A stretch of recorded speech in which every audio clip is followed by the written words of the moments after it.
Hey people, what's going on? Sorry, just like an impromptu live stream here, so I'm like scrambling to get all my gear going. I'm gonna be doing a drawing of this one that you see up here, and yeah, I don't know. I'm just gonna like sketch and like chat about it or whatever. No big deal. I've been thinking about like doing a drawing of this one for actually quite a long time. Just because I think it's like a really kind of awesome drawing. Let me go ahead and just make sure I kind of mute all the other audio everywhere and make sure I can kind of see the comments as they come in. So just let me know if you've got any kind of questions about anything, stuff you're interested in, whatever that is. But like I said, yeah, sorry, I gotta just make sure like everything's running exactly as it should be running. I think that at the moment it's not. Just 1 second. All right. No, I'm getting the camera like the wrong size. Here we go. Cool. So anyway, listen, you can draw along with me, or you can just hang out and like ask questions. Whatever the case is, just kind of let me know what you're kind of into. But I'm gonna be try my best to draw this one. Let's see if it. Sometimes, you know, when I'm drawing and live streaming, things don't go according to plan, but let's see if I can get this one to work. Let's see here. All right, yeah, hello everybody that's showing up. Yeah, thanks for being here. I'm gonna try I should try and like draw faster when I'm live streaming. I always feel like at the end of it, I'm like, I answered a lot of questions, but I didn't get enough like kind of drawing done. Let's see if I can do that. I mean, who knows, right? Let's see here. Because it's always like that beginning section where I'm meant to be like kind of paying a lot of attention to my measurements and things. That's what I miss out on when I'm live streaming. But let's see. Gention Quelly is asking, "Hey Stephen, how can you achieve smooth shading and rendering with charcoal?" Yeah, charcoal actually. I feel like in some ways maybe charcoal's a little bit easier than graphite actually to get smooth. I know that kind of sounds funny, but I feel like kind of the truth of the matter is that actually it's a little bit easier. You can just like rub charcoal with anything to kind of get like a smooth surface on it, you know, like a stump or whatever, or a bristle brush. I think it tends to respond really well to manipulation, right? Like you can even like use your finger to rub charcoal, and it'll be, you know, you'll get that kind of nice, kind of even, smooth gradation with it. Whereas like graphite kind of wants to stick into the paper a little bit more, you know. I'm gonna go ahead and, by the way, like with this drawing, I'm just gonna be trying to go like as fast as I can. So I'm not going to necessarily obey all the rules that that can be used. Or like, let's say I'm going to be obeying like a different set of rules. I'm going to be thinking about advancing this as rapidly as possible. So that means value earlier than usual. Like normally I'd take quite a bit of time and like develop a nice kind of wireframe, you know, 3D model of the head. But here, I'm not going to do that. Let's see. Like I said, if there's any other questions, yeah, Gentian is asking what paper is best for charcoal drawing. Well, that depends a little bit on like what kind of charcoal drawing you're intent upon doing.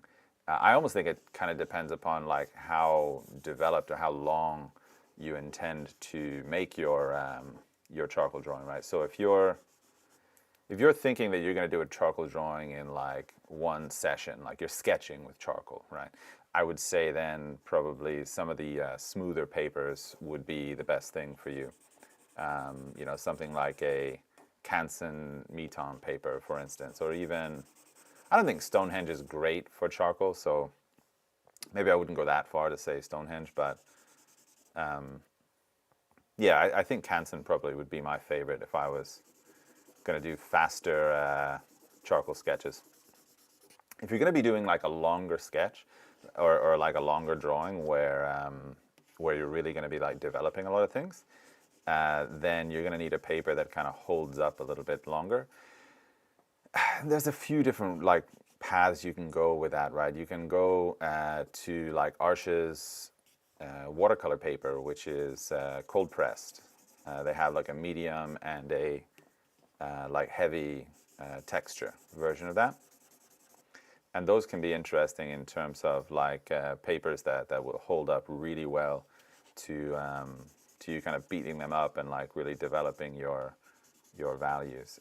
Whereas I think there's another one that's really common to use, and that's Roma paper. But it's for the you really have to like get used to Roma paper. It's not the kind of thing that you're gonna like love it straight away, you know.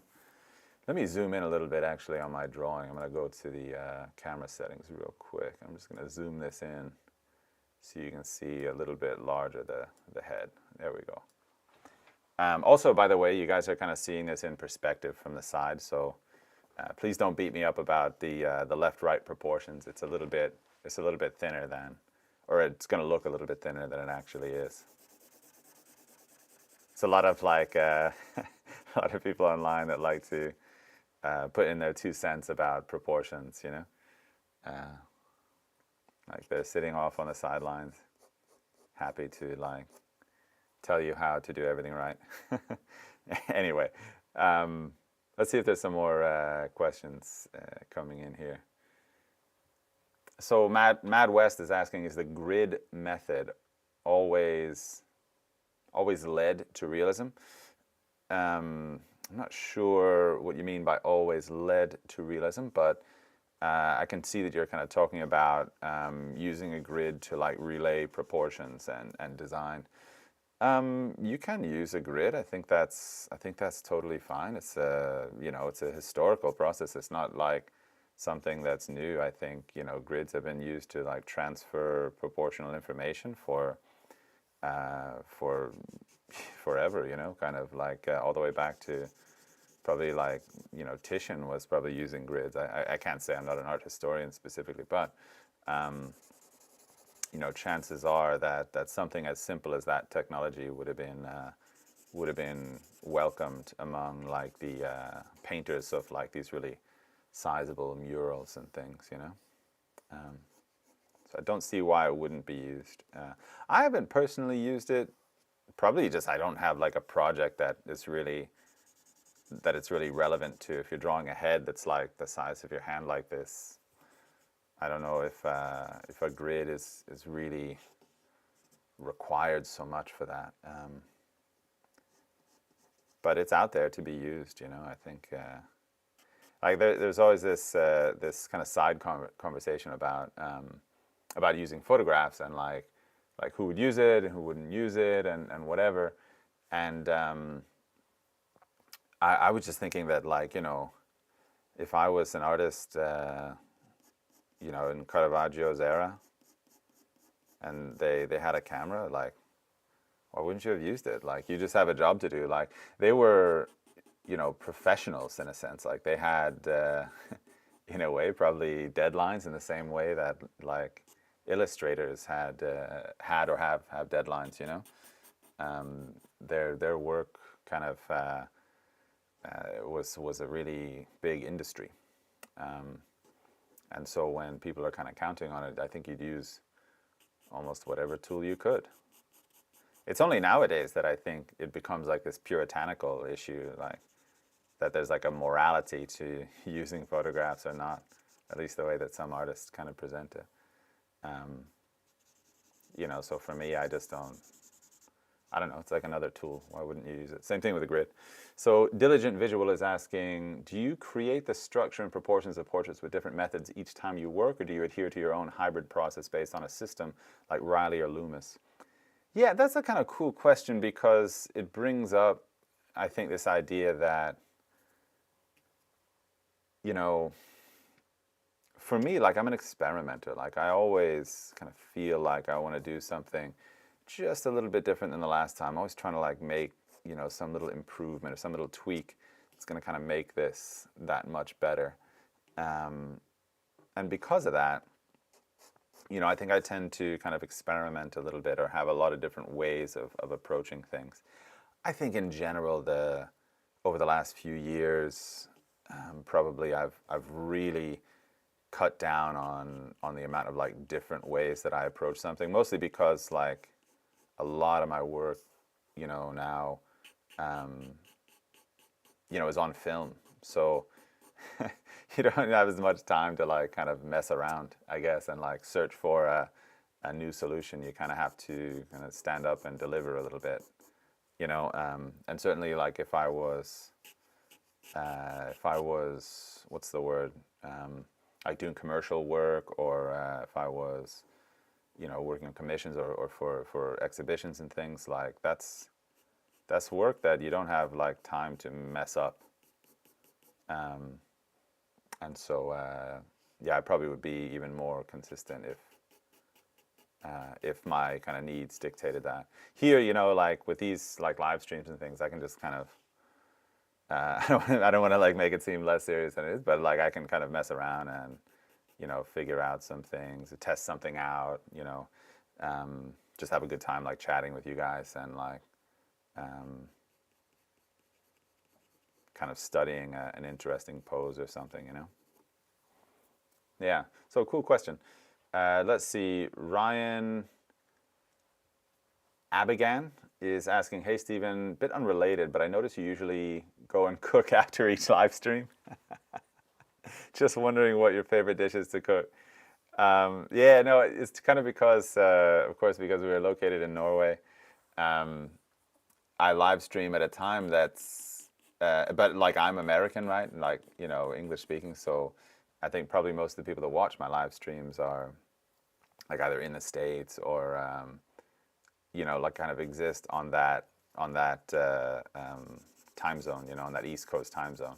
Or at least I also used to live in Jersey City, so I'm kind of used to, I'm used to living by that schedule. So when I live stream, I tend to do it on a schedule that works for like New Jersey and New York.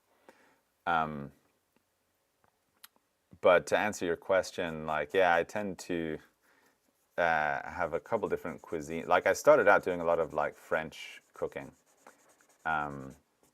So making like beef bourguignon and coq au vin and like other dishes like that. Things that probably require like a lot of preparation time, which I guess if you know my artwork, you probably know I'm really comfortable with taking a long time to do stuff. So maybe those dishes like appealed to me because of that. But nowadays, like if there's a signature dish, if there's like a dish that I cook that is like my go-to for like holidays and big occasions, it's beef Wellington. So if you've ever made that, like it's really quite involved, and the result, of course, is really eventually it's really wonderful as well. So thanks for I appreciate your curiosity there. It's really nice. Let's see. Some questions coming in. Diligent Visual is saying, hey, great quote that relates to your comment about sideline artists offering unsolicited commentary. Critics are those who come out of hiding after the battle to shoot the dead. That's a good one. I mean, the thing is that there's, of course, like, if it's a solicited critique, if you're looking for, assistance or reflections, it's kind of one thing. But for sure, like in what you're describing there is like really literally nobody's calling out for it, nobody's asking you to do it, but you can't stop yourself from like offering some opinion to fix somebody's drawing. I mean, I'm well aware that especially my YouTube live streams, because I'm like talking and doing stuff, tend to be a little bit less accurate. But yeah, it's a cool quote. Fesh Go Gulululu is asking, what is your accent? I genuinely can't tell. Why don't we do this? You guys can like put in your guesses, and after a few guesses come in, I will reveal the origins of my accent. I can say that usually when I meet people, it's the second or third question that I have to answer is, what is your accent about? So there will be a reveal later on in the stream where I will describe exactly where my accent comes from. After a couple guesses. So put in your guess, and then eventually we'll get to it.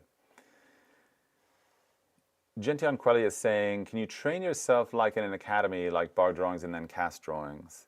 You know, here is the thing about training at an academy, and what you can, I think, and cannot get that's kind of out there.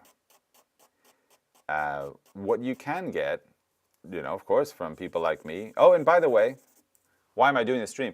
I meant to mention Drawing Essentials Part 3 is coming out tomorrow. All you have to be is a Patreon subscriber at the $10 level, and you have access to that. You get parts 1 and 2. You get all the other videos in the library and stuff. So that's happening tomorrow on my Patreon page. And if you're interested in like academy training, atelier training, that kind of thing, it's going to be a really cool kind of conclusion to the Drawing Essentials series. But back to your question, like what you can and cannot get. I think that you can get the concepts. The concepts are out there. Like everybody's talking about, in a way, a similar set of concepts. Some people communicate it a little bit more clearly. Some people, facilitate, visually the learning of it a little bit more clearly. But effectively, like if you want the concepts that are available at academies, like they're already out there. You can find them. That's not the issue. I think that one of the things that you kind of have a difficulty getting, of course, is that sense of. I was just talking with one of my online students about this. That sense of like the demand for you to kind of get to work. Like when you're going to school, motivation is kind of implicit. Like you show up at 9 a.m. or whatever. You show up actually like probably 8:15 because you have to be working by 9, and it's this like extra kick in the butt to like get to work that naturally comes when you're kind of paying tuition. It's one of the reasons why I'm actually like switching to doing like a lot of live stuff, because I feel like it creates for my online students a way that they can tell people like, no, I'm going to be like in a class at that time. Like that's the time I'm setting aside for it. And so I think that's a real kind of added bonus. The other thing that, and I'm curious as to what you guys all think about this as well. The question I have really is how do you create that sense of like interaction with like other students? Because being all together in one place with a group of people that all kind of have a pretty similar goal, it means that there's a lot of like very rigorous conversation that kind of goes on around things. And I know that there are other solutions out there, like online classes will have like breakout rooms where people can communicate with the other people that are taking that course and stuff. But I don't know if like you guys feel like that's a great idea. Like maybe you love that, or you think no, you don't like it. But just let me know in the comments kind of what you think of that sense of like reproducing a community feeling like via online learning. Because I'm kind of all ears about it, because it's one of the things, like I said, I feel like I can solve the motivation thing, like I run my Patreon page, like I'm there all the time. You got a question, it's happening, we're talking about it. You want to work that month, I'm releasing stuff that month. Like every week or so, there's like a new kind of feature coming out, a new thing to talk about. So I feel like I can do that, but I would love to find a way to like kind of facilitate that feeling that you have like sketching in the studio with your colleagues. I mean, it's kind of what I wanted to do with these, and why I started like putting the source image like up here, was so that you guys could like draw along with me, and hopefully kind of get something out of that experience, in terms of like, just that extra motivation to kind of draw, because, you need mileage. Mileage is like probably the game changer, right? That everybody needs is, to like walk those 10,000 hours, you know, or draw for those 10,000 hours. But anyway, like that's the kind of thing that I'm looking to like solve right now. But yeah, cool question. I think essentially. Oh yeah, by the way, just like the yes no answer to like, can you train yourself like at an academy? If you have good feedback, I think it's possible.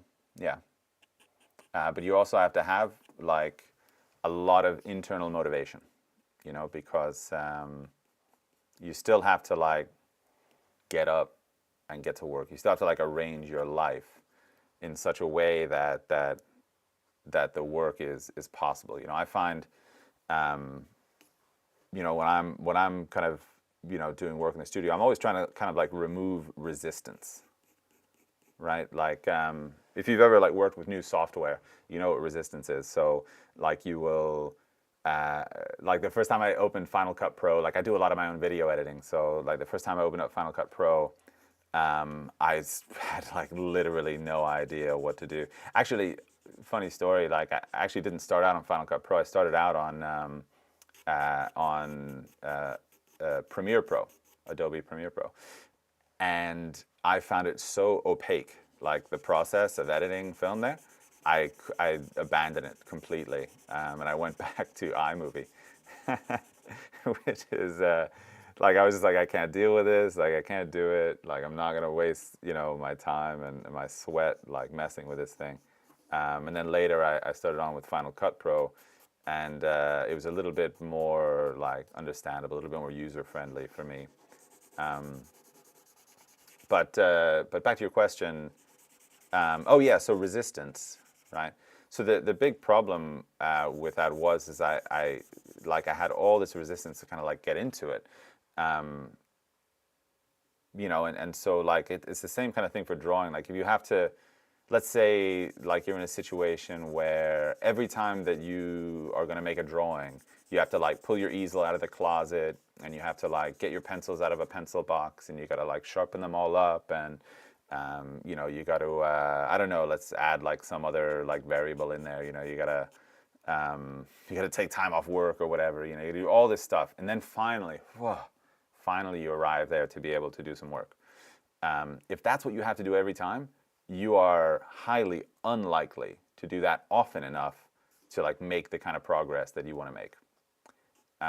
And so I think like removing resistance is a big part of like online learning, or like being. I think actually, if you're online learning, I wouldn't really consider you like self-taught. You know, I think that you're self kind of motivated, you're self-starting, but there's enough information out there that I think you're getting the same kind of information you're going to get if you're actually at, you know, at one of these schools. So let's see. Jaron Newton is asking, I know a ton of really accomplished illustrators and did those gorgeous romance novels that used to use projectors and photographs. It was common practice because of the deadlines.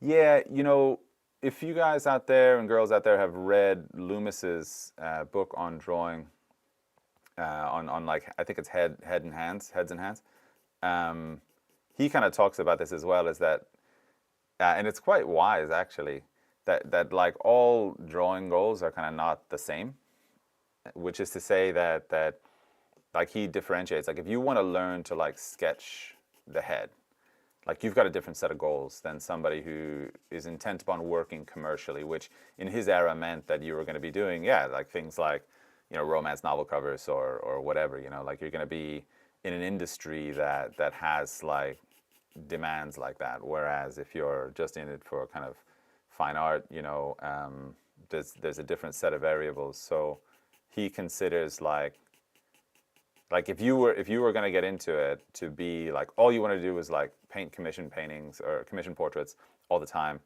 and like that's all you wanted to do, by that logic, like why would you be a purist and like try to do it the hard way? You know, all you need is to be accurate. Like that's your only goal.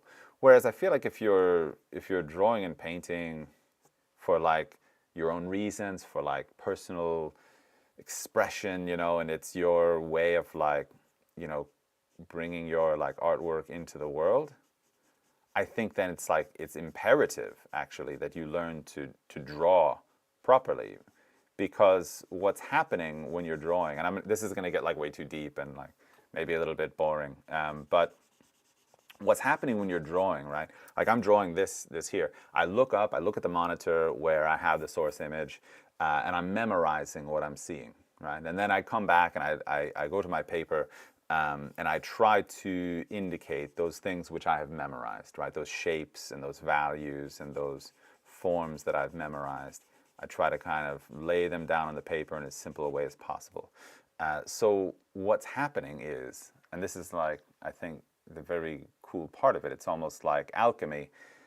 The information that you see is passing through you, through your memory and your mind. And what comes out is necessarily like an expression of you. I know that from the outside, in a way, like all realism kind of looks the same. Like, oh, you're just painting stuff that looks like stuff. But probably a lot of you out there are practitioners, and you understand like two people could paint the same portrait and it's going to be vastly different expressions. And that's because of like what the information is passing through, right? And I think that's what I find fascinating. That's why my argument for like, well, if you want to be an artist, I would say you should learn properly to draw, rather than like maybe using a projector or doing whatever other process that would automatically register or render like an accurate form on the paper. But if you just have commercial ends, I think that's totally different. And that's totally, by the way, totally okay. Like people get really judgmental about like how you go about doing stuff. I say like you do what you got to do. That's my my opinion. Let's see. Tom Azevedo is saying good vibes. I agree, Tom. I totally agree. Let's see. El Ensayista says, I have a really silly question, Stephen. When you hold your pencil like that, like this, do you repose your pinky finger on the paper, or is your hand always flying? That's actually, it's not a silly question at all. A lot of your control on a pencil that's necessary is actually the pressure that you're putting on the tip of it. Now, I find that, like, certainly when you choke up here, you tend to put a lot of pressure on the tip of your pencil. And when your hand is actually floating, as you say, or flying over the paper, you're also tending to, like, put more pressure because it's the only point of contact. The way that I keep a really light hand is actually to almost always balance my pinky on the paper like this. And, like, I'm barely, like, I'm sure you can hear it, but I'm barely dragging the pencil over the surface. You can see, like, the really light lines and the light hatching that I'm able to get. And by the way, the evenness of it as well, the evenness of the pressure. This is all because I'm kind of balancing. So I'm actually a big believer in that. I think you kind of need to balance your hand a lot on the paper in order to, to get that sense of like control that's necessary when you're trying to have like good line or edge quality. So let's see. JD Anarchy says, I'm in a small studio. How do I do measurements for proportions? You go here, you go here, you go here. You take various units and you try to kind of compare them to each other. Like I have a screen over here where I can kind of like just take a comparison like this and actually just kind of flip it. So what I find like on mine is that like this distance and this are actually just about the same, which by the way, I haven't measured that yet. I just made that measurement. It just so happens that I got that one about right. Maybe there's a little bit too much forehead. I need to kind of bring the forehead in like a little bit. But I think like taking comparative measurements, then the difficult thing, right, is going to be how do you get that kind of big picture vibe? Like how do you get that kind of I'm standing back kind of vibe, because it's really important. Like a lot of us, we draw like with the paper like right here, and that of course inhibits you a little bit in terms of getting that big picture vibe kind of working. And so I would just say like in those instances, you you can actually like take a picture with your phone and get that kind of thumbnail view. You can buy like a reducing lens. There's a lot of different like kind of interesting solutions out there for like how to solve that problem. But yeah, small studios, man. That's just how it is sometimes, isn't it? Yeah, cool question. Let's see. Sampo in Finland is asking, hey, Stephen, can you talk a bit about painting surfaces, especially a panel? What's the benefit of gluing a canvas to the panel as opposed to priming the panel? So Sampo, you are probably, unbeknownst to you, you're opening a massive like can of worms there, asking about basically substrates, right, or stuff that we paint on, stuff that we draw on. I mean, there are people who there's an industry just related to making stuff that people paint on and making it as permanent as possible. So there's so many different considerations. I'll just mention a few things then about like, for instance, like specifically why you would want to glue your canvas onto a panel, for instance. So over time, oil paint, when it's dry, can become brittle, right? It can crack and flake. So when you're on like a substrate that is like flexible, like canvas or linen, which will expand and contract, with humidity, eventually that will contribute to the cracking or delamination, which is just paint chips coming off of your oil painting. So when people are going into more, what's the word, like hard surfaces like panel, they're doing so likely in order to ensure a slightly greater sense of archivability. That would be one reason to do it. You can also eventually just discover that maybe you really like that feeling of like the hardness of the surface of a panel and the slight grain or slight texture of linen. That's just a really nice, kind of pleasant surface to work on sometimes. So there's that aspect as well. Now, in general, also there's this, another difference that you'll find is like painting on panel versus painting on linen. And I think in general, what you'll find about that is that if you like a lot of like really high detail work, probably panel, like working on panel, will be interesting to you because you have this very smooth surface that allows you to kind of bring out your tiniest brushes and work with the finest details. You can also do that on like a very smooth canvas, however. So it's not like the only way to get to detail is to use panel. But if you want like ultimately that super pristine, like polished looking surface, panel's a good place to start to kind of try and get there. Sorry, I'm just like really loud on my mic because I have my like lavalier mic here, and I'm like blasting you guys' ears out with my stump work. But yeah, then like for me personally, I just really like to have a little bit of tooth to work on. But lately, I've actually been working a lot on paper, so oil paintings on paper, and that allows me to like take like a drawing like this and actually make an oil painting out of it straight away. Which is kind of a cool option to have, because I love drawing and I love doing like preliminary drawing, and you can do that on canvas, but of course it's just a little bit more of a kind of pleasant activity when you're doing it on paper. It makes the oil painting on the canvas maybe very slightly more challenging, but not so much that I feel like, I'm bothered by it or anything. So yeah, I kind of tend to like that. Sorry, I just was taking some measurements here, and I notice that there's like kind of a correlation from that outside corner of the eye to a bit of an angled break for the chin. So I need to kind of move that out a bit. So many mistakes that you can make, and usually I make them when I'm on YouTube because I'm not paying as much attention to what I'm doing. All right, so we have some guesses here. We have some guesses as to my accent. Feshko is saying, at first I thought you were Irish or something. Soitenly says somewhere between Vulcan and Romulan. Yeah, all right. Yeah, Romeo Laura is saying maybe Finnish. I can get that. There is a certain kind of intonation that you have in Scandinavian languages, which is not I'm not kind of absent of.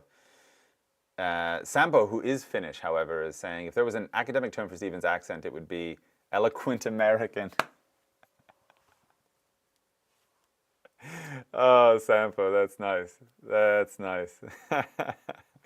All right, so I guess I have to now deliver on this. Now, I am originally from Miami, Florida. I do not sound like anybody from Miami, Florida, and I never did, even when I lived there, which is now, I don't know, 22 or so years ago. I think I left Miami the last time when I was maybe 18 or so. And yeah, like I never, well, people in Miami don't really have an accent either, so it's not like there's a Miami accent that you could have.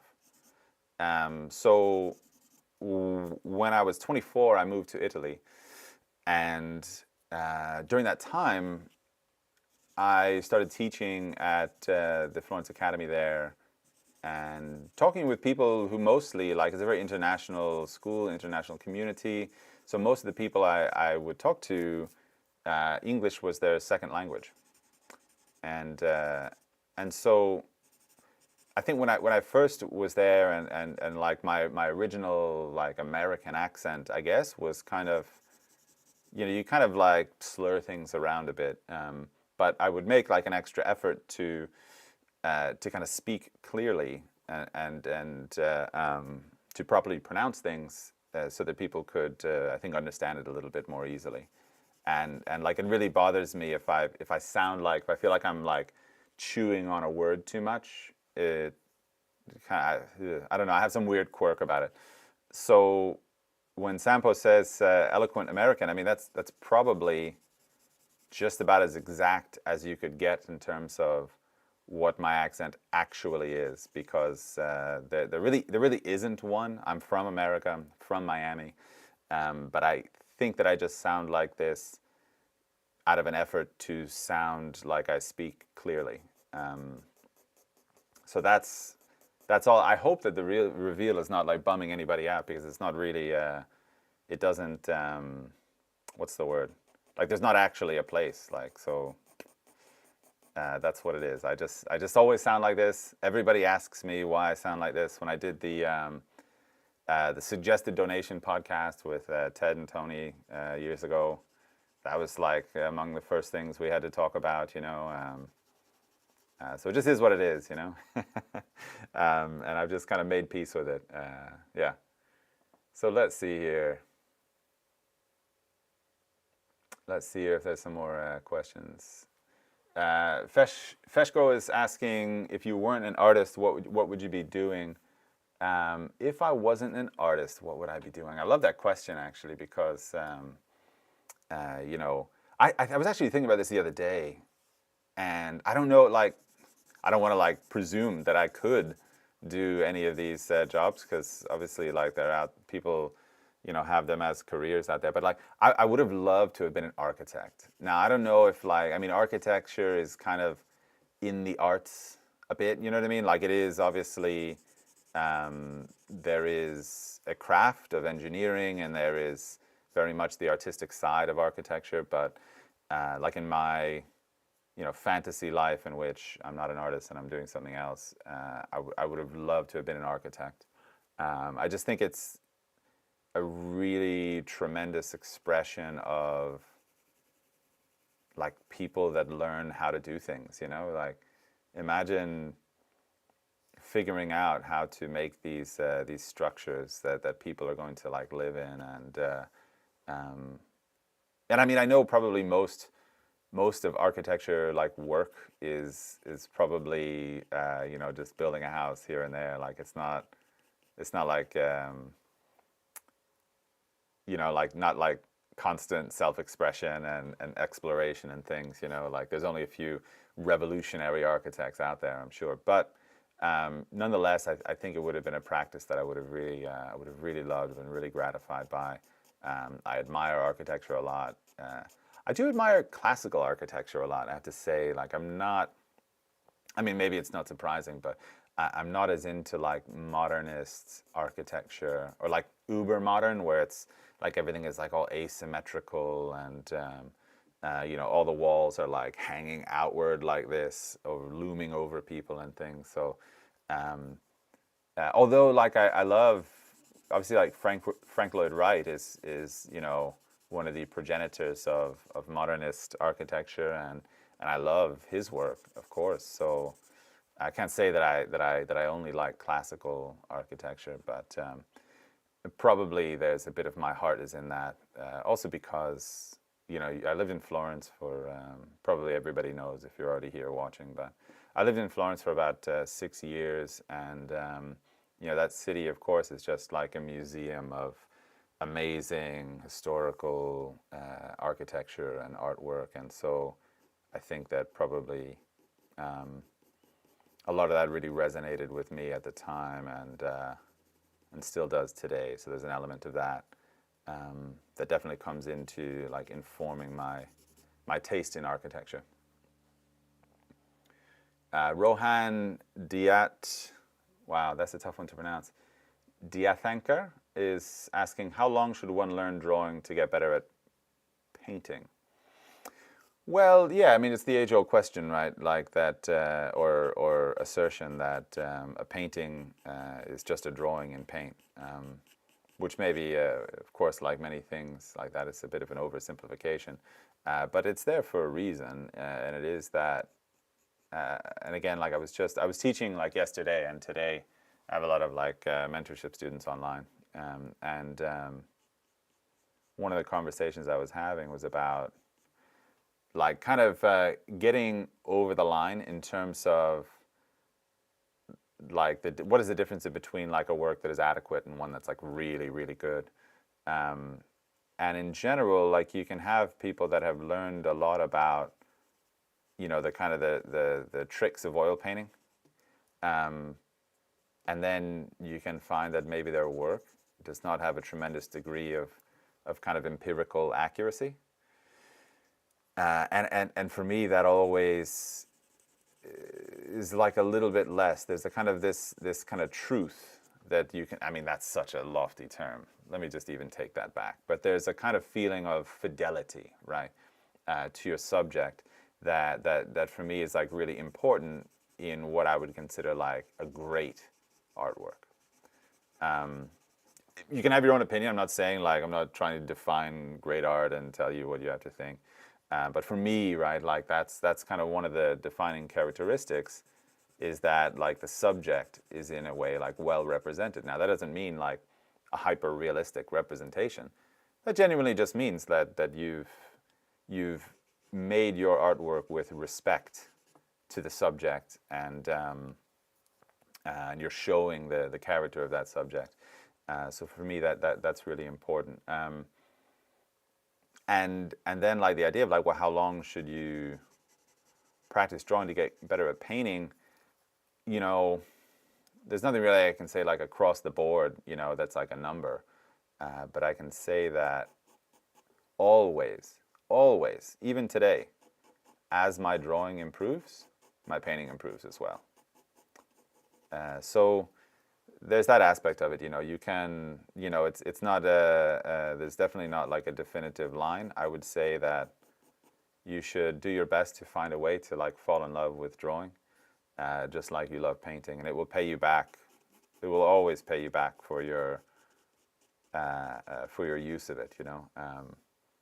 Every time I work, I'm finding something new. I'm learning something new about it, and that's really the gratifying thing for me. And I think it's why I gravitate towards teaching so much. I mean, I don't mind, like, I spent years Also, like working as a professional artist, and like doing commissions and things and stuff. But I think I just enjoy teaching more because like there's a part of me that's really, really passionate about like figuring out how stuff works. Like ever since I was a kid, and that's just something that I think fuels you in terms of, you know, your journey as a teacher, right? Like that passion for knowledge and that passion for learning. You never really want to stop, you know, and sit still. You always want to like kind of grow a little bit more. Let's see. Mad West is saying, do you straight up using or study Loomis or Riley when the day you're as a beginner? No, actually, I didn't. For the longest time, I didn't use Loomis. I don't really use Riley at all. Not to say that this is not like a judgment of Riley, but I don't use it. It's not really my my cup of tea exactly. So there's that. And Loomis I didn't use for many years, partly because I don't think I really understood it. It wasn't taught like at the school that I went to, so there's that aspect as well where obviously you work the way that you train, and so if I didn't train in Riley, like I didn't use Riley. Or sorry, I meant to say Loomis there. But as a beginner, I think yeah. Why? I mean, it's a perfectly useful way to work, working with the kind of Loomis head template.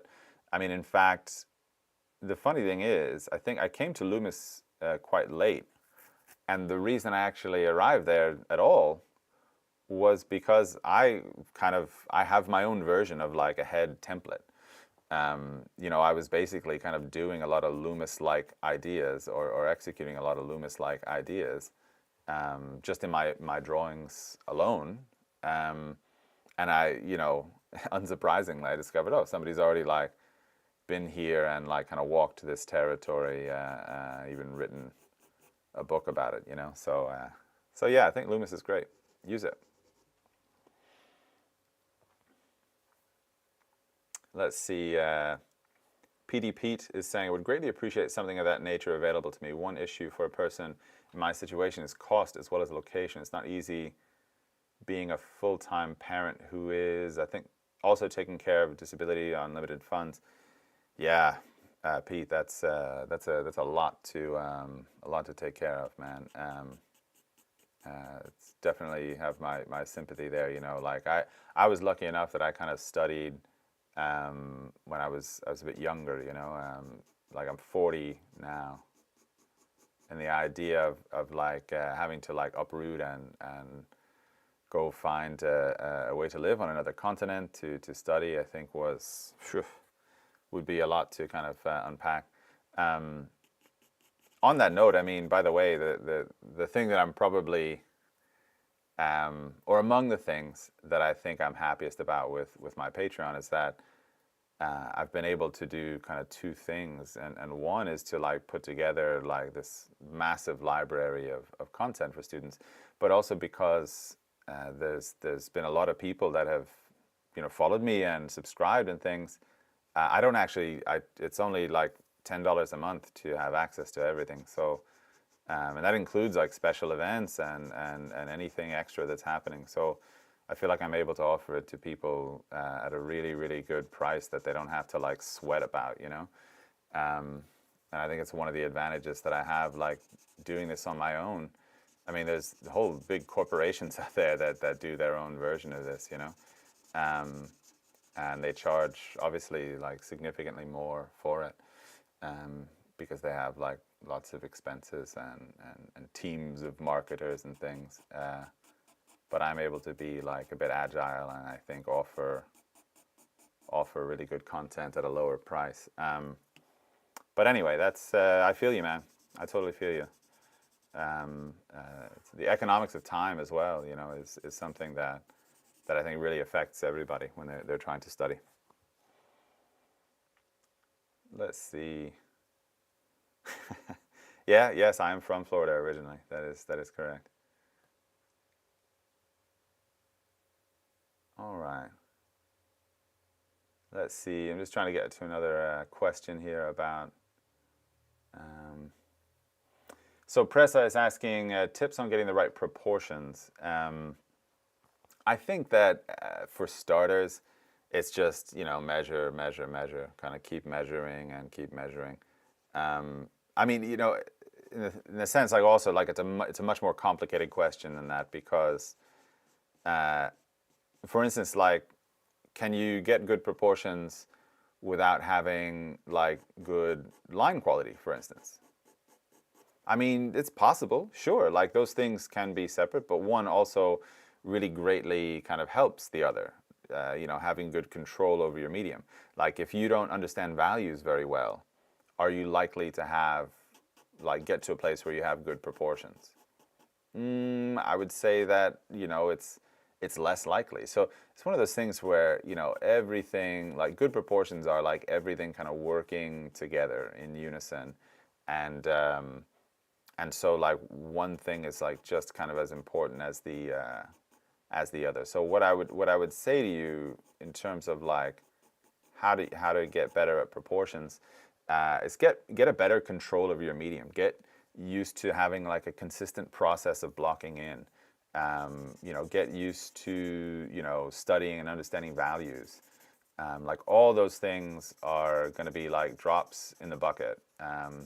And eventually, that bucket's going to overflow. You're going to be full of the right concepts, the right ideas, the right practices, the right habits, and by that point, you won't be so much asking anymore. Like, oh, how do I get to good proportions? Because it's just going to be a part of your practice. I think it's one of those things that I try to take like a pretty holistic view about learning. Because yeah, it's I think convenient to offer like kind of piecemeal solutions, but in the end, like you kind of have to do everything together. Especially like for those of you out there that paint, what I'm talking about here. That painting it happens all at once. Like you're drawing and you're working with proportions and you're working on color and you're doing this and that and the other thing. You're kind of doing it all in the same kind of moment. By the way, why don't we do a... I talked at the earlier part of the stream about unsolicited accuracy critiques.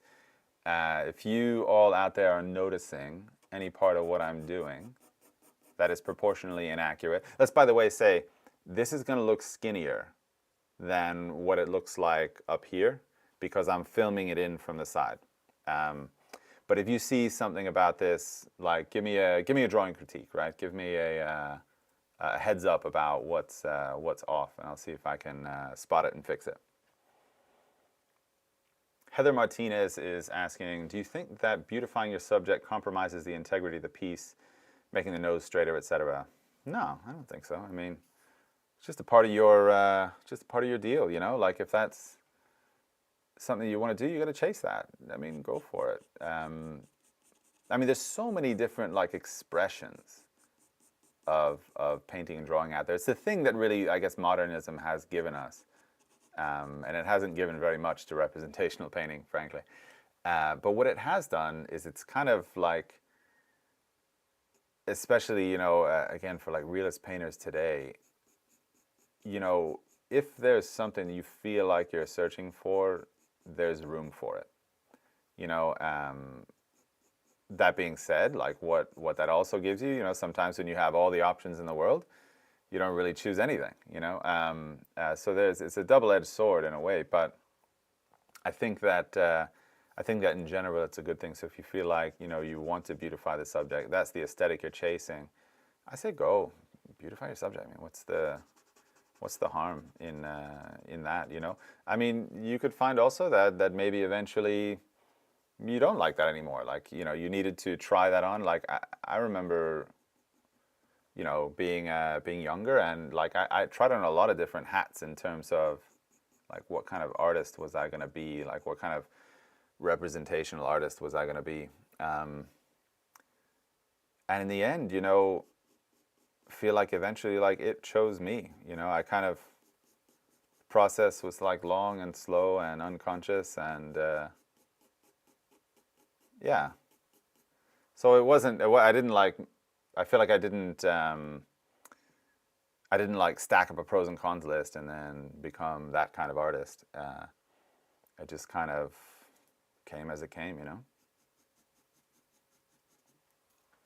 Right. So let's see. PDP says, how much would the online atelier environment cost? Would you set it up in groups for drawing and painting? Well, if you're talking about I was asking earlier in terms of like how you would create like a community, I think that the benefit of like working online, and again, I was saying like one of the things I'm kind of proudest about, you know, in terms of like what I do on Patreon,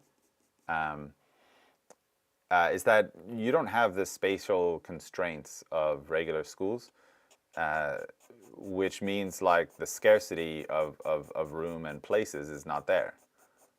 So I could, you know, like when I teach tomorrow, right, when I'm doing Drawing Essentials Part 3, I could just as easily have 1,000 people in that class as I could have 15. Whereas in a like analog school in person, you know, you have that constraint of like how many people can be there. And so you kind of have to charge a lot more for it. I mean, schools are businesses. You know, as a business, you have to charge a lot more for it in order to like keep yourself going. And I don't have to do that. Like essentially, you know, as I get better and better at facilitating this, you know, atelier type environment, it's still just going to be $10 a month. I'm not going to start charging more because I don't really have to. Like, there's enough people. There's enough people there that I can keep the price really low. Yeah, I mean, it's still $10. I mean, I know that's not nothing, but certainly like it's not what you pay at an atelier in person. Nick B is asking, would you mind explaining how you lead up the blending stump with graphite? I've never seen that technique before. So usually you're just going to take like a, I think I have in this one, I think I have like 4B. No, that's 4H lead. Anyway, I would take a really like soft lead, like this is like a 6B.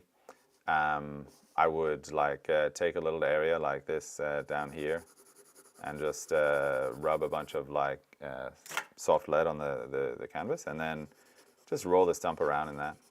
You actually see this in a lot of 19th century drawings, like figure studies, where they'll have like these really funky looking like spots like this of charcoal that's like really dark and like kind of smudged around.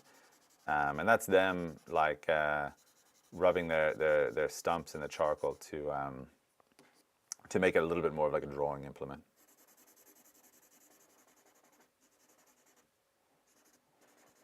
And eventually, like you'll get to this point where it's really like it's hitting just right, and then it'll stay that way for a little while, and then like I don't know, it'll start to feel a little bit like kind of oily or kind of over rubbed, and you'll have to like kind of get rid of it and replace it with another one. But in general, like yeah, I'm really in favor of using a stump. I think it's one of the it's actually such an essential tool. I can't believe that for so long. You know, I bought into like, cause my teachers, you know, at the academy I don't think they would have let me use a stump. Actually, it probably would have been chastised in the model room for using a stump. But I mean, that was so much the attitude at that school at that time was like, everybody was trying to be as strict as they could possibly be about things. And sometimes there's like, I guess, like a good reason about it. And other times you just feel like it's people being strict because they like to be strict about things, you know. But anyway, like stumps and things were kind of frowned upon. Like you wouldn't use stumps. But now I do, all the time. Someone whose name I kind of can't pronounce, Eno, says, what would you say about your changes in artistic approach over the years?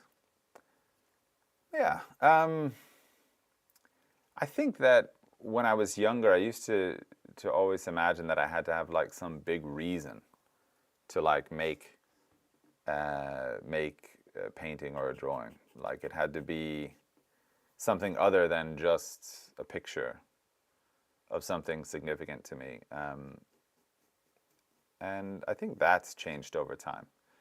I think now that I understand a little bit more about, actually about kind of art in general, like you understand that just your observation of something is still something. Like it still matters. It still counts. Like how you see the world. Like that's already a statement, and you don't necessarily have to like gild the lily,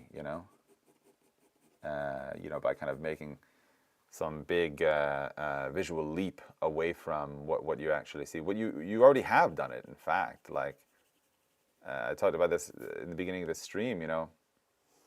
Just making the choice to see and memorize means that you are making like a commentary on what you see, because you record what's significant to you. That's how the process works.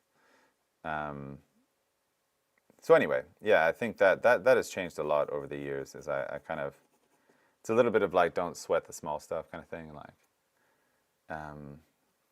and other, this room also for like all sorts of different opinions about that. I think that in some ways, I find that if you're trying to like please the public or like please the internet,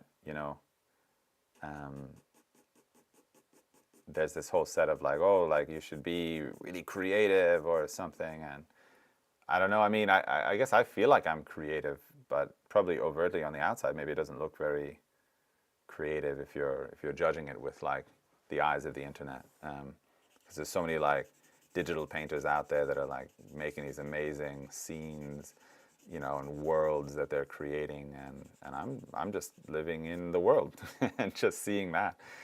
So maybe it seems a little bit bland, a little bit normal to people, but I think that there's a depth in it as well, because it doesn't come only from inside of me. Like it's the world around me that I'm seeing, that I'm commenting on. Anyway, I'm getting like digressing into other stuff, but that's what's changed over the years. Danny Chen says, "Hi Stephen, when I draw someone, I always get the frustrating feeling that I can never really draw him. Even if there's likeness, the appearance is only part of the person. What do you think of that?" Yeah, I mean, you're probably right. There's I think sometimes, and I'm guilty of this as well, but we'll put this kind of like pressure on ourselves. And this maybe goes back to the last kind of question as well. Like we'll put this pressure on ourselves that like our drawing has to be like the drawing that defines drawing forever. And I think whenever you put that kind of pressure on, you kind of like bound not to get there. And pressure can be good. It's not pressure's only bad, but I think that a kind of pressure that is like that. I used to definitely put that on myself, and and have these ideas that like I needed to like break the mold of drawing and like make a drawing that nobody had ever thought about. And that's fine too. I don't want to like judge you if that's what you feel the need to do also. But I find now like I just try to make a nice humble representation of something, and usually that's enough for me. So it sounds a little bit like you're maybe putting a criteria on your drawing, or a necessity on your drawing that maybe it doesn't really require. I think it already has those things. Like there's only one you, and only you are making that drawing, and so that drawing is as much of what you can see in that person as you're capable of in that moment. That's another thing too, is that making a drawing sometimes can be this like definitive statement of like where you're at in that moment, like as an artist. And that can be really daunting, that because if it's not great, then that means at that moment, well, you're not really that great. And that sucks. But that changes over time too. It's not like a permanent state.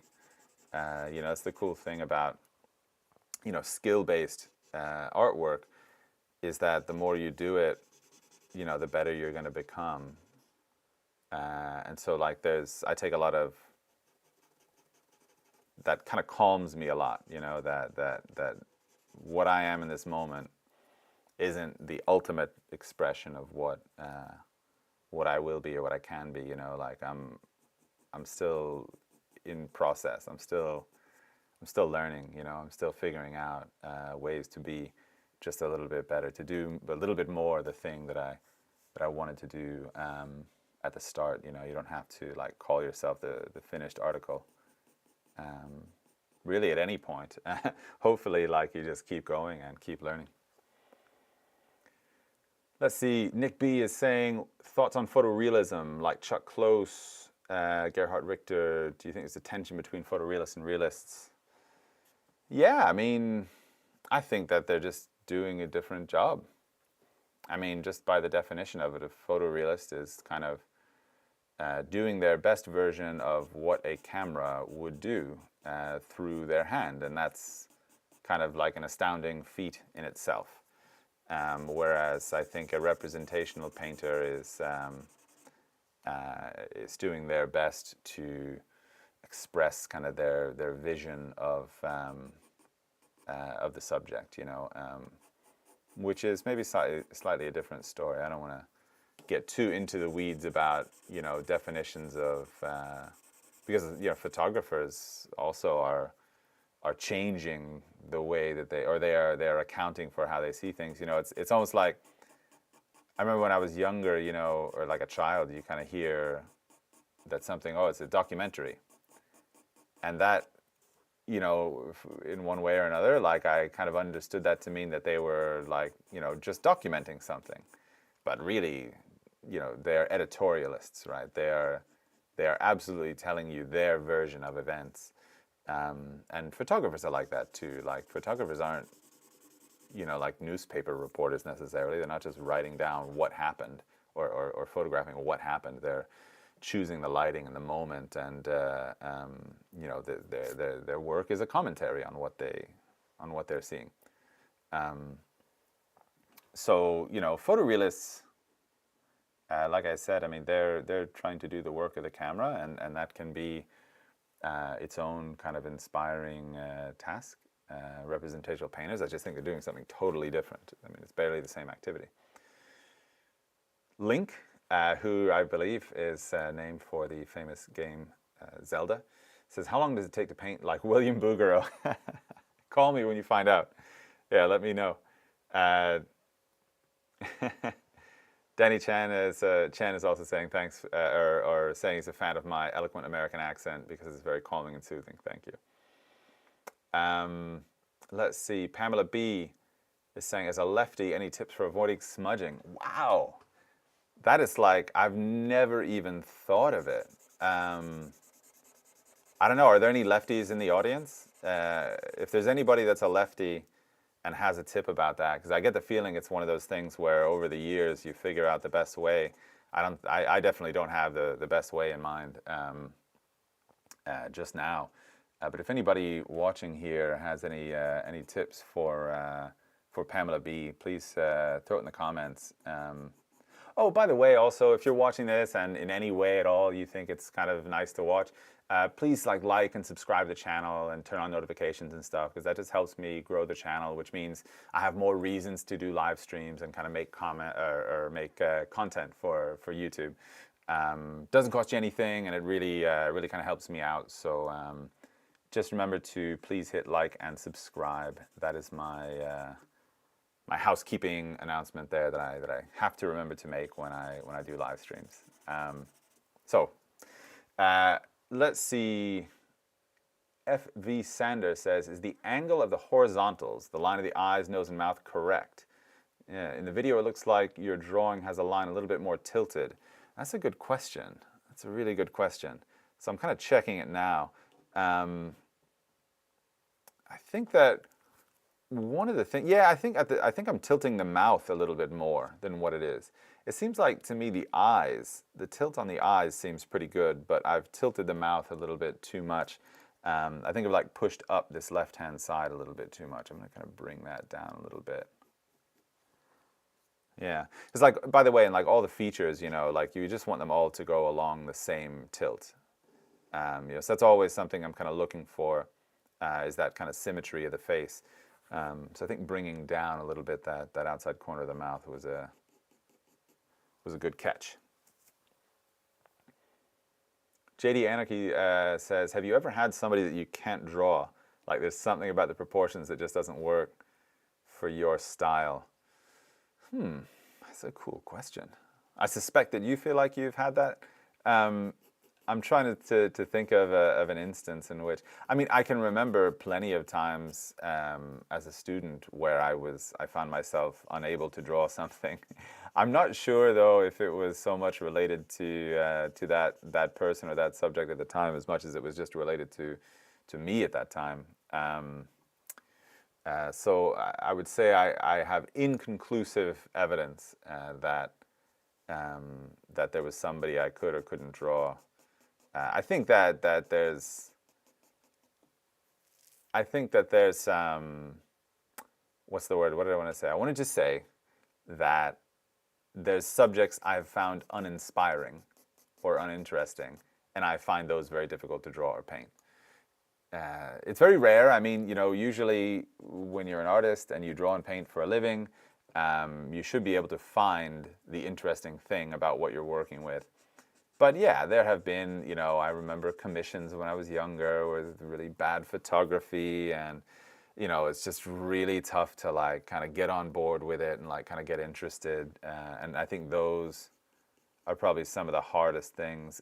There's been lighting situations that I found more challenging, but usually it was because there was like a hole in my like there was like a gap in my knowledge, like, and that was actually the issue, was the gap rather than the subject. And that subject was just something that brought up or brought me into that place where that gap was kind of present or available to see.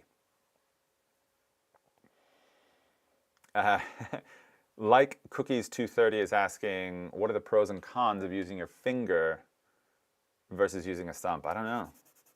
I mean, I guess technically speaking, right, your finger has like oils that are going to affect the archivability of your drawing.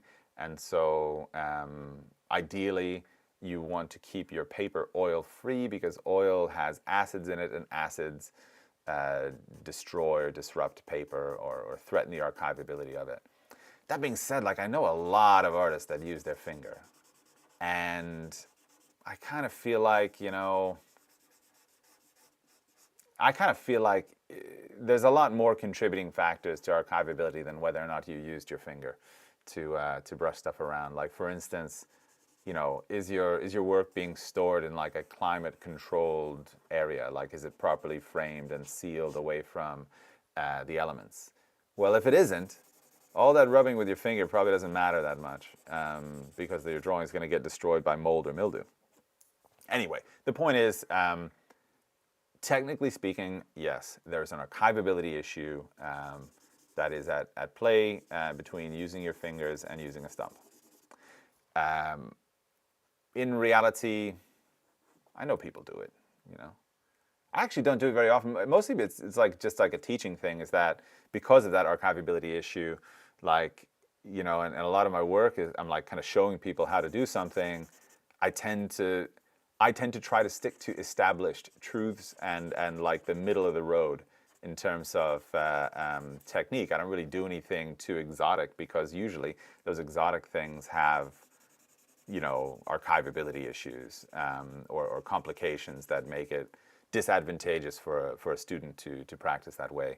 And so for that reason, I generally won't use my finger. But I mean, if I was just out there doing my thing, would I use my finger? Yeah, probably. I probably would. I'm going to take a sip of water here. All right. Dude Guy says, hey, Stephen, what was your first impression of Italy like? Were they a little more hugging and personal than people, personal people than those you met before? Cool question. I think my first impression of Italians, I mean, so Florence, Italy is like, it's a lot of like a student town. There's a really big student population there. A lot of people do study abroad terms there. And so because of that, I think they are kind of inured a little bit to like tourist culture, like people coming there and, partying a bit. And so I think that sometimes maybe they can be a little bit standoffish to visitors, like I was. Um, but I mean, I get that too. When I lived in the city, like, and I'm like running through New York all the time. Yeah, like maybe you're not really interested in the people that are there, like on a shopping trip. Um, so I get that, but in general, like it was, like the people that you interact with, like the people that you actually like take time to talk to and interact with, some really really wonderful people. Um, I didn't find them personally to be, I guess that much. I guess what one of the differences was that really struck me was like as a representational painter, someone who wanted to be an artist, right? Um, Going from Miami to Italy, like I was going to a place where I think they understood a lot better that like the life of an artist. I think I remember when I was like in the States, in Miami, and talking to people, the idea that, or even when I was young, like the idea that you would be an artist was like not a thing that people did. Like, what do you mean? Like you're an artist? Like, would you just sit around and do art all day?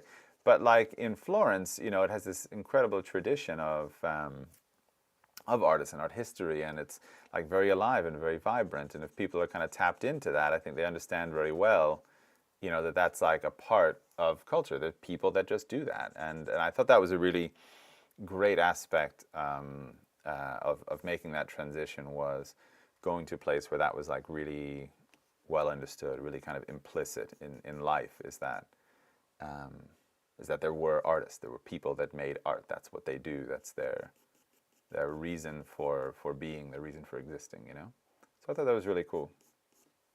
Let's see if I can get these freaking glasses drawn. Oh my goodness. This is like one of those classic things where it's like, do I have time to get to it? Maybe, maybe not. We'll see. And do I have like everything else in place? Oh my goodness. To actually draw them? Probably not, is the answer. But this is exactly why, by the way, because you notice as I'm trying to figure this out, I am not at all looking at the questions that are that are coming in. Whew. Is that angle? Oh, let's see. Let's see if this angle is even remotely gonna connect correctly. I have my doubts. Luckily, it's a bit of like an organic line. There's actually a bit of like a curvature inward to it on the pose, but it tells me I need to bring the top of the ear down a little bit.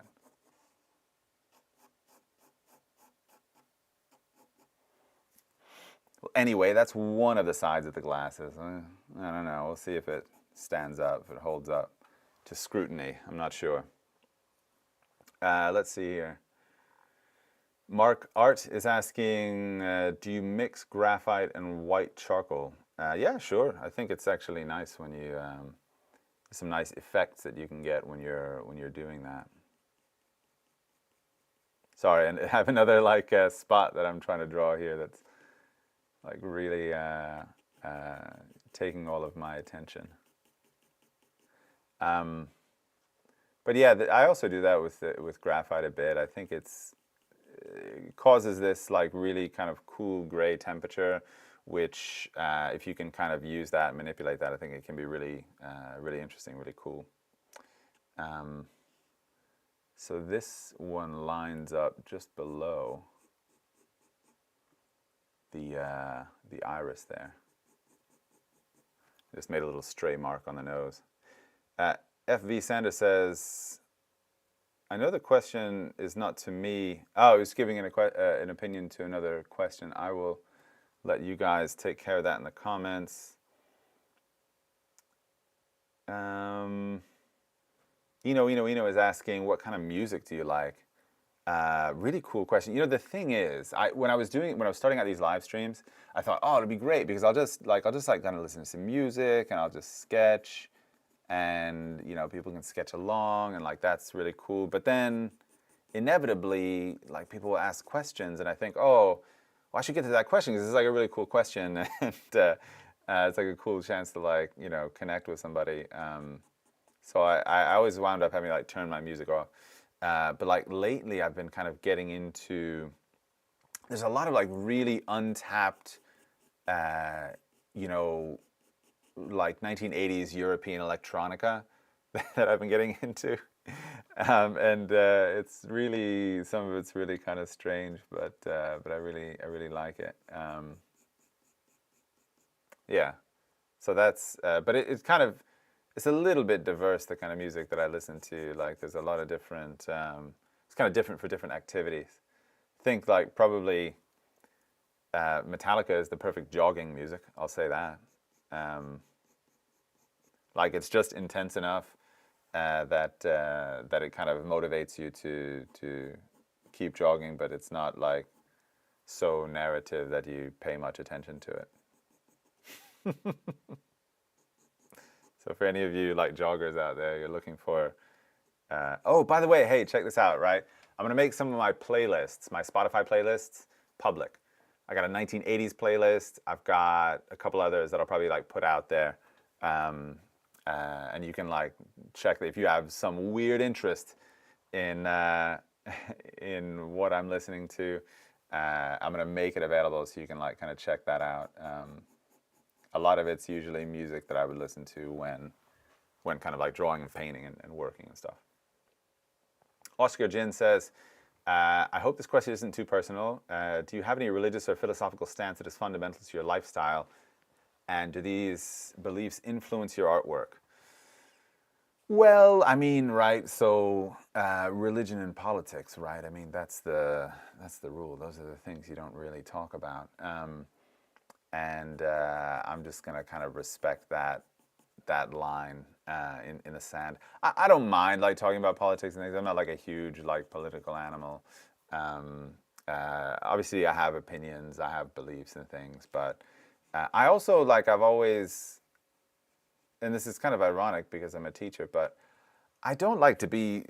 I don't like to like try and convince people of things, right? Like if you kind of think one thing, and like you've got good reasons for it, like I don't want to be the one that's like got to tell you how to make your decision or like what call to make. I mean, if people ask me, like, what do you think about this kind of drawing? What should I do with my art career? Like, I can render opinions like that, but I just feel like with politics, a lot of people are always trying to convince other people to think the way that they think, and well, that can be comforting. It's just not my bag. It's not the thing that I'm really into. And so I would definitely like view my work also as being kind of apolitical. I don't ascribe any of that to it, except for the fact that, of course, obviously, like I just believe what I believe about things, and inevitably that affects my work. It's kind of I always say to students because this question comes up a lot about like expression and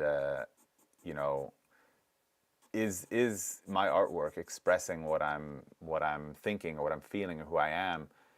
And I always say to them that like it would be like pathological if you could actually hide who you were in your artwork, even in something as straightforward as like a portrait drawing. Naturally, what is significant to you comes out. So definitely it's in there, but really never overtly so. Morris 2934 says, as a lefty, I can say either put a paper over the surface or draw with your hand hovering or keep it on the side of the subject. Yeah. Hey, by the way, a maul stick is something that is really often used. I actually use one a lot, kind of when I'm working on my own and some of my earlier filmed projects. But it's basically just a stick that you kind of hook onto like the top of your canvas. Like if you can see it here, the edge of the canvas here, it would like hook over the top and like lay over the surface without actually touching the surface. You can kind of balance your hand on that. So I would get a hold of a good maul stick, which can be anything from just a little wood cylinder to I have like a repurposed vertical rod from a field easel that I use that works really well for it. But that's a great way to like keep your hand out of your drawing. Whether you're righty or a lefty, at some point it's kind of necessary, especially if you're like painting on big canvases. It's like you always want to like balance your finger over there like that. And if that's wet oil paint, obviously that's not going to be ideal for the painting. So a mahl stick, M-A-H-L, that's the one for you. Let's see. When are we having more episodes of What We Love About? Yeah, it's coming. It's coming. Things have just been heavy lately.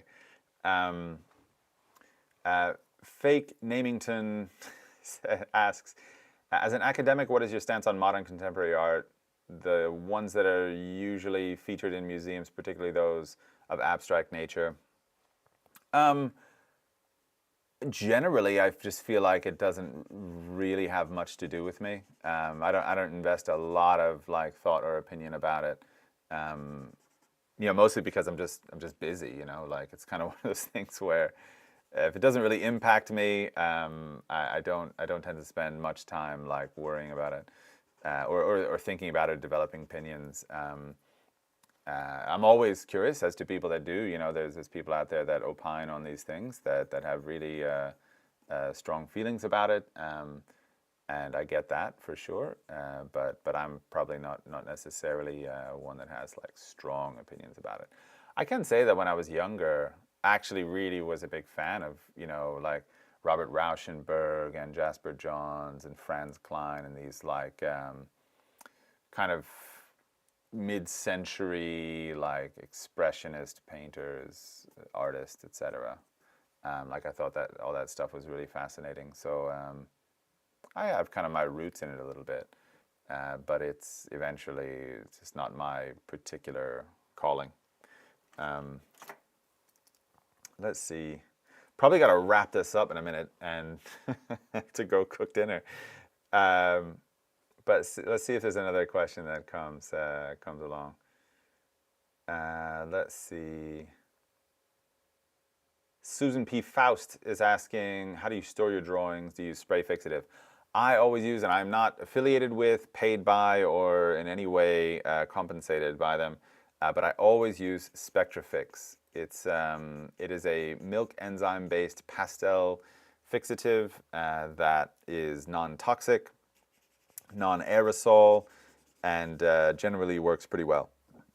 So I'd strongly recommend it because I've never ruined a drawing with it, whereas some of the other companies out there, I've used fixatives that have significantly damaged drawings before.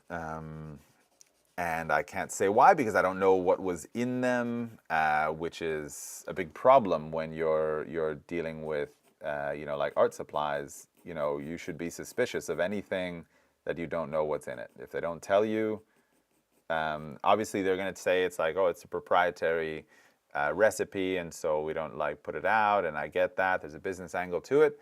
But guess what? Like if I'm spraying it on a drawing I just spent 75 hours on, I want to know what's inside of it, and I don't care if you have a proprietary recipe, because if it ruins my drawing, I'm going to be destroyed.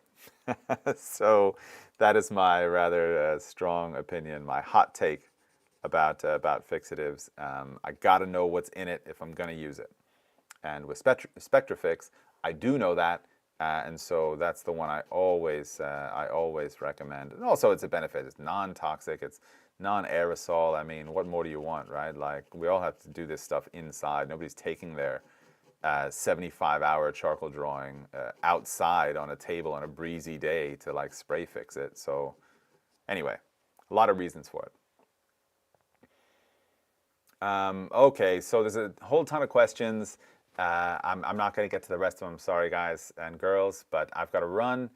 But listen, thank you so much, everybody, for showing up here. If you like the content, please like, subscribe, hit notifications so that you know when I'm doing my next live stream, for instance. And if you're interested in learning about in-depth, like portraiture, drawing, painting, etc., it's all on my Patreon. There's links in the description of this video.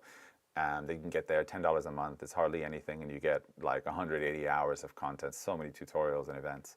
Anyway, listen, thanks for being here, and maybe I'll continue this drawing in the next one. I don't know. We'll see what happens. Take care of yourselves, all right?